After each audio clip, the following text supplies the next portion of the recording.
عرصہ اپنے ضروریات پوری کر کے پیسے اکٹھا کرتا ہوں، عمرے کے لیے ہر سال اکٹھے کرتا ہوں۔ اس سال وہ پیسے کچھ اکٹھے ہوئے تھے، باقی ضرورتوں میں لگ گئے، اور جو عمرے والے تھے وہ میں نے وہ اپنے ان کو تھوڑے تھوڑے کر کے اللہ قبول وہ ہو گئے۔ اب کئی دنوں سے پریشانی لگی تھی، اگر نہ جڑے تو سیاکار آدمی ہے، تیرا بنے گا کیا اگر ادھر نہ گئے تو۔ اسی خیال میں یہاں سے سیدھا نکلا لئیے سے آیا پتہ نہیں کہاں، وہ حضرت خواجہ غلام حسن سواگ کے مزار پہ، وہاں بیٹھا رہا۔ وہاں سے اٹھا، ٹائم تھا، نکلا بکھر سے دریا خان، سارا دن سفر کیا، شام کو خوشاب پہنچا، وہاں سے سرگودے آیا، سرگودے سے بلوال آیا، وہاں پہنچا تو میرے پاس یہاں کچھ دوست جمعہ پڑھتے ہیں، انہوں نے مجھے بلایا، کافی عرصے سے کہتے تھے تو آ، میں نے کہا جب ٹائم ملے گا آ جائیں گے۔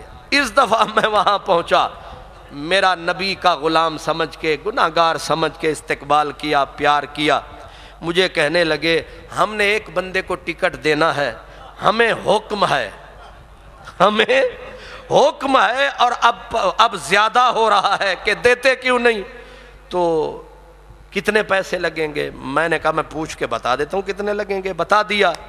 مجھے وہ لے گئے، تقریر کروائی، تقریر ختم ہوئی، دعا کے بعد انہوں نے اپنے عالم دین کو کہا، اب میں نے کہا اگر مجھ سے پوچھیں کہ کس کو دیں، میرے ساتھ میرا خلیفہ تھا، میں کہوں گا اس کو دے دو۔ میرے دل میں ویسے آئی، میں نے کہا پتہ نہیں اب کس کو دیتے ہیں۔ اب ان کے مولانا صاحب جو اٹھے، انہی کے مشورے سے انہوں نے کہا جی انتظامیہ کا فیصلہ بھی یہی ہے اور ہم علماء کی رائے بھی یہی ہے کہ یہ عمرے کا ٹکٹ خان محمد قادری صاحب کو دیتے ہیں۔ اللہ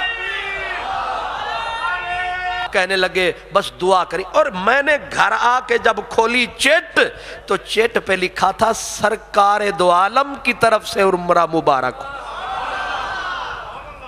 اب آگے میں نے پوچھا بھی نہیں اور انہوں نے بتایا بھی نہیں کہ یہ اشارے کہاں سے ہوئے ہیں۔ میں تو نہ 3 میں نہ 13 میں، میرے دامن میں تو کانٹوں کے سوا کچھ بھی نہیں، آپ پھولوں کے خریدار نظر آتے ہیں، تو ساڑا کم ہو گیا جے میری عمر مدینے دے۔ اب انہوں نے مجھے ہنستے ہنستے کہا کہ تو نے پچھلے جمعے کہا تھا کہ اگلے جمعے حج پہ مہر لگے گی، تواڈی تے ہن لگ گئی، کسے دی لگے نہ لگے تے اللہ کرے انج تہاڈی بھی لگے۔ وآخر دعوانا الحمدللہ۔